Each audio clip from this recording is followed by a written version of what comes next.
So this is one profession which will enable you to get the visa fast. Also, once you complete the course and get the job, you would be able to get your PR even faster. Last week क्या हुआ, there was one student who had 13 backlogs who applied for the same course through 3 different consultant, और हुआ क्या कि उसका admission कहीं से भी नहीं हुआ। तो कि ऑस्ट्रेलिया ने हरियाणा और पंजाब, गुजरात और तेलंगाना जैसी जो स्टेट्स हैं, इनको रखा है हाई रिस्क में।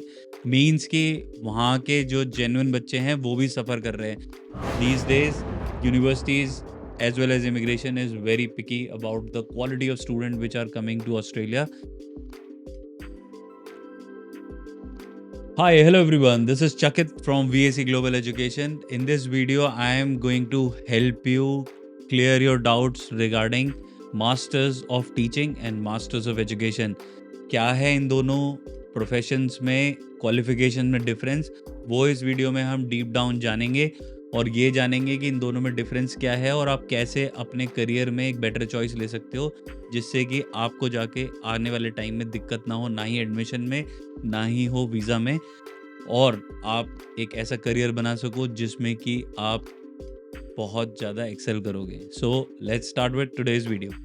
सो देयर आर 2 प्रोग्राम्स। पहला है मास्टर्स ऑफ टीचिंग एंड दूसरा है मास्टर्स ऑफ एजुकेशन।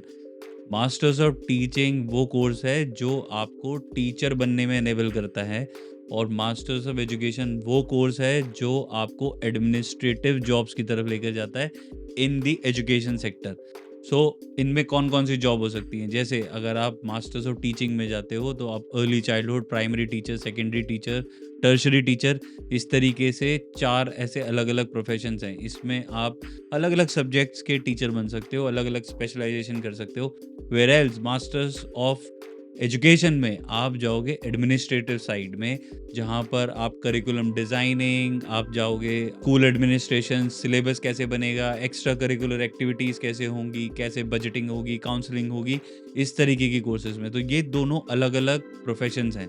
अगर मैं बात करूँ स्पेशली विक्टोरिया प्रोविंस में, there is an exam which is called Casper, जो कि आपको क्लियर करना होता है, जिससे कि आपका होता है टीचर का रजिस्ट्रेशन। उसके बाद आप जाते हो टीचिंग के प्रोफेशन के रजिस्ट्रेशन में और आप टीचर बन जाते हो। वेयरएल्स मास्टर्स ऑफ एजुकेशन में आपको ना ही एक्सपीरियंस चाहिए, ना ही आपको कोई वहाँ पर टेस्ट देना है। आपकी जो प्रायर एजुकेशन है उसी के बेसिस पर आपको मास्टर्स ऑफ एजुकेशन में एडमिशन मिल जाएगा और आप इजीली वहाँ पर पढ़ाई कर पाओगे, जा पाओगे। दोनों में जो सबसे मेजर जो डिफरेंस आता है वो आता है आइल्स की रिक्वायरमेंट का। आइल्स की रिक्वायरमेंट जो मास्टर्स ऑफ टीचिंग में है वो है 7 बैंड्स ईच, क्योंकि आप वहाँ पर इंग्लिश में पढ़ाने वाले हो, इंग्लिश में ही बच्चे पढ़ेंगे, इंग्लिश में ही आप पढ़ाओगे, तो आइल्स की requirement is on the higher side. Where else masters of education, उसकी जो रिक्वायरमेंट है वो है 6.5 overall, not band less than 6।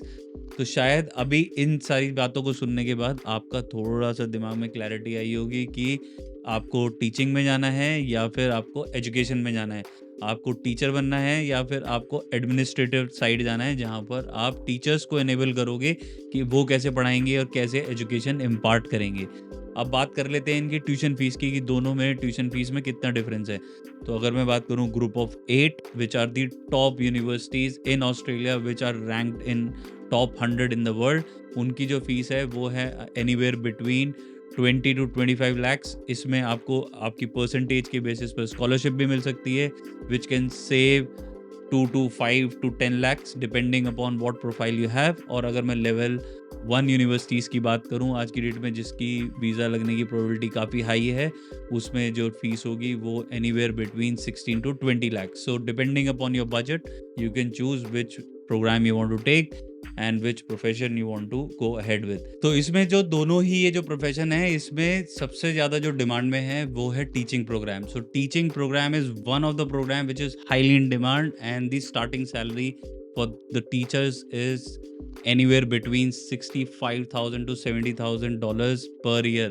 So आप सोच सकते हो कि if you are spending somewhere around 20-25 lakhs in your education, you are going to get that money back within a year after all your expenses. So this is one profession which will enable you to get the visa fast. Also, once you complete the course and get the job, you would be able to get your PR even faster because this course is hugely in demand. So our endeavor is to help the students choose the best course so that they would have a smooth career ahead. They would able to make sure that they get settled down in Australia without any trouble. सो अगर आप परेशान हो रहे हो कि इसमें आपकी percentage requirement कितनी होगी, तो percentage requirement is standard which is 65% and above.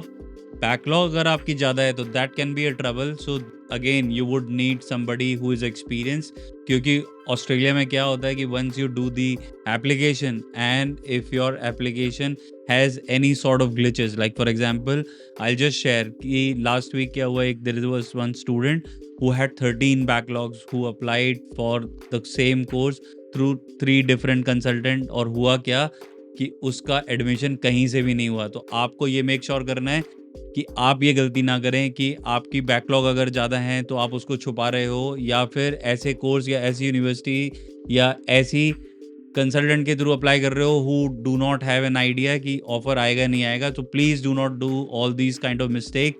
Just speak to your counselor in depth and then make a decision that you would be able to get the admission, और फिर वहीं से आपकी जो आगे प्रोसेसिंग है वीज़ा की वो भी वहीं से हो.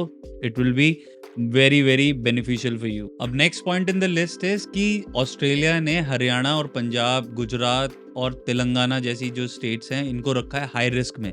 मीन्स कि वहाँ के जो जेन्युइन बच्चे हैं वो भी सफ़र कर रहे हैं.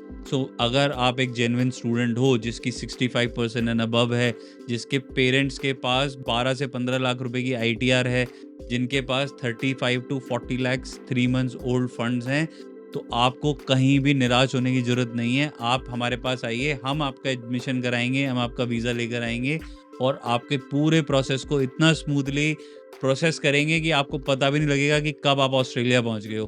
सो आपको कोई डरने घबराने की ज़रूरत नहीं है कि आप हरियाणा से हो, पंजाब से हो, गुजरात से हो या तेलंगाना से हो, आप हाई रिस्क से हो. बट अगर आपके डॉक्यूमेंट्स जेन्युइन हैं तो आपका वीज़ा आने से कोई नहीं रोक सकता, ये मेरी गारंटी है. These days universities as well as immigration is very picky about the quality of student which are coming to Australia. So please make sure that when you are doing your application, you choose the right consultant, right counselor who can help you, guide you, establish all the facts in front of the immigration which clearly demonstrate that you are a genuine student. We have done videos on genuine student stream as well as we have done videos on the process, so you can subscribe to this channel so that you get the information about each and every process without any trouble. Also, there is a link given in the description through which you guys can get in touch with us and we'll be more than happy to help you with the entire process. Thank you for watching this video. If you have liked this video, then hit the like button, share it with your friends and family, and subscribe to VSE. We shall see you in our next video. Till then, you guys take care of yourself. Bye bye.